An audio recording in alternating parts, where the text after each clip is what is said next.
my name is Rahul Kumar and I am doing project under Skyfi Labs.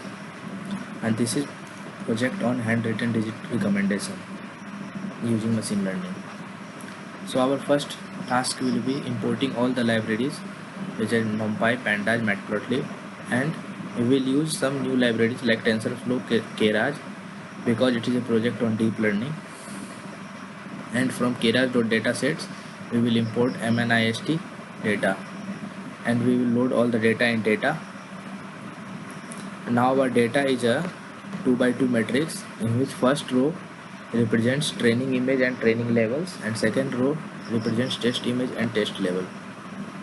So we will unpack all the values in data, and now we can see that train image is this type of data, and we can see all the different levels in training data, that is 0 to 9, which are the digits, and we can see the shape of any particular image, that is 28 by 28 pixel. Each image is represented by a 28 by 28 pixel.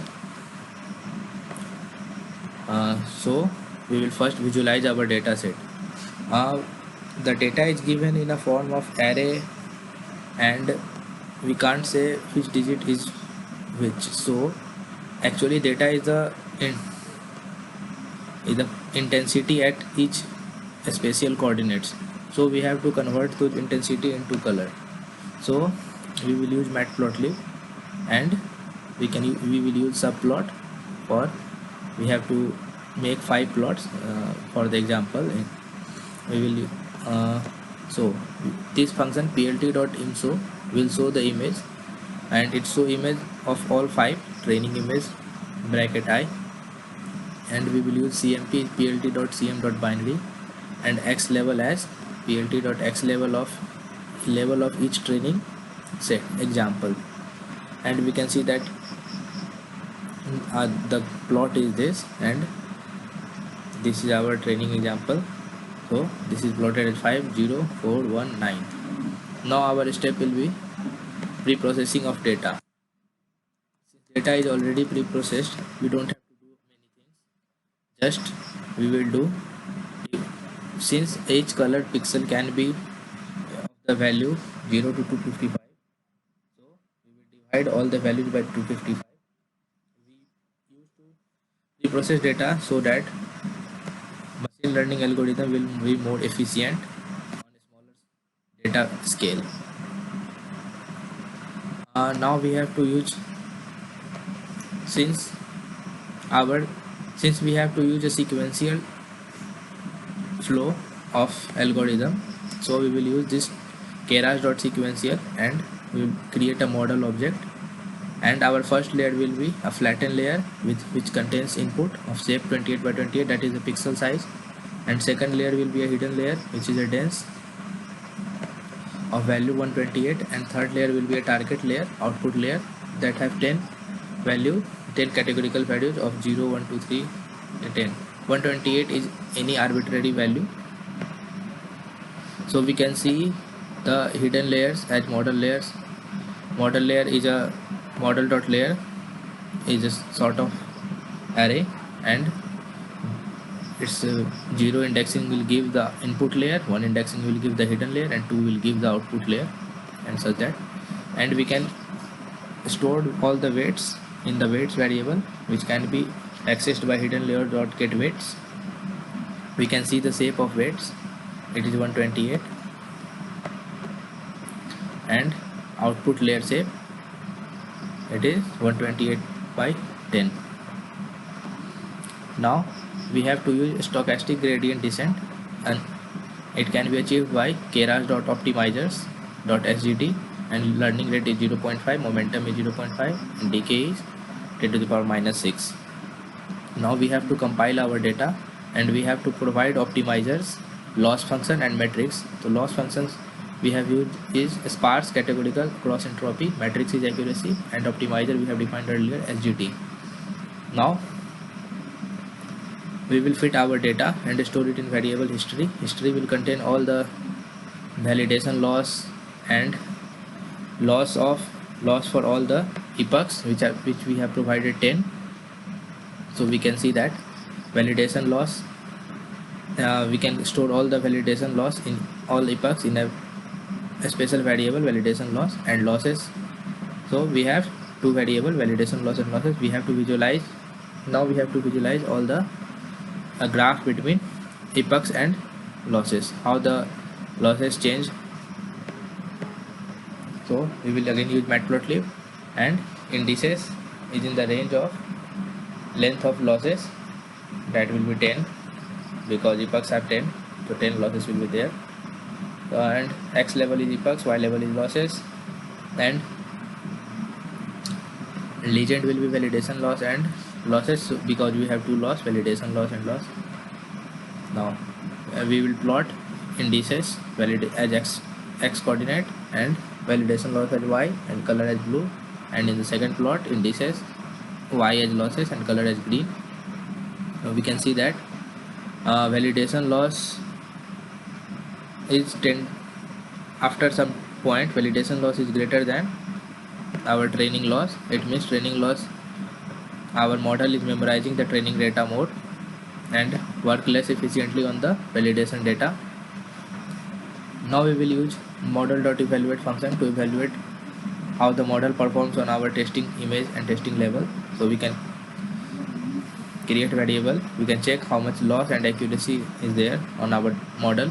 So our test accuracy is 97% and test loss doesn't signify anything, 0.07. Predictions, now we will predict, we will store all the prediction of test image in predictions, and our predictions will be every prediction will be an array of 10 size, 10 objects and 10 categorical variable, and confidence interval will be there on each categorical variable. Now we have to visualize our prediction. So we'll create a function, define plot confidence.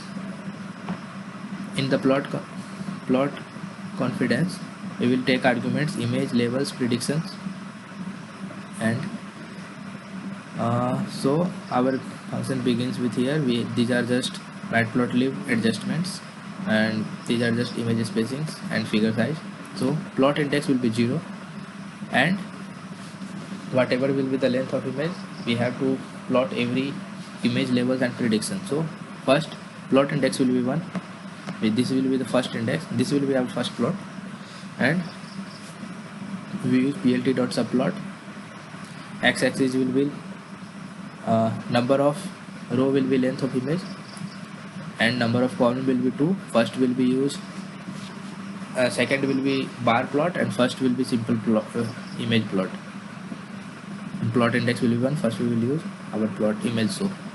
So image show is that image is of I, and cmap clt.cm.binary each image, and correct label will be str.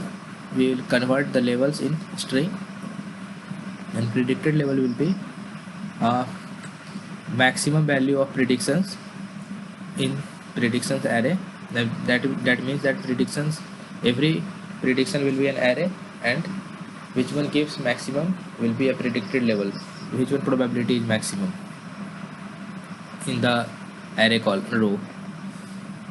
So our title will be correct level and the value of correct level, predicted level and the value of predicted level. And if predicted level is not equal to correct level, then we will color our title as red, and if it is equal, then we will color our title as green. And we will first then increment plot index, and then we will plot a bar graph of confidence level. Bar graph will be a value in range 10, because our array predictions row is of length 10, that is there are 10 digits 0 to 9, and the value of confidence and the predictions, that will be the value of confidence level. X will be range of 10, and y limit will be 0 to 1, because confidence level is a probability value. Now we will visualize. So first we will so our image value will be all the test image. Under we can choose any value. I have choose. So our labels will be test level, under 10 to 15.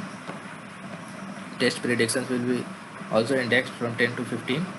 Now we will use our function plot confidence that we have just wrote here, and with arguments image, labels and test prediction, we can see that this is correctly predicting this as 6 with a high confidence, and similarly this as 9, and similarly all those. Now we will visualize our incorrect indices. First we will create an empty list, then in all the predictions, that will be 10,000 data, we first store what is the predicted level, and if predicted level is not equal to test level, that means we have got an incorrect indices, so we will append this index in incorrect indices, and the length of incorrect indices is 247. That means 247 data is not correct, not predicted accurately. So now for visualization we will take just 10 indices starting from 0 to 10, and we will use list function, the incorrect image as list comprehension. So all the test image under index I, for all I in incorrect indices, it will be a then correct levels and incorrect predictions, and then we will plot the plot confidence of these arguments: incorrect image, incorrect labels, and correct prediction. And we can see that this is this 5 this has corrected level 5 and predicted level as 6 because not clear. We can see that our model predict only those values which are very clearly written, because since we can see that this can be predicted 0 or predicted 6, our model took it as a 0 and predicted wrong. That's it. Thank you.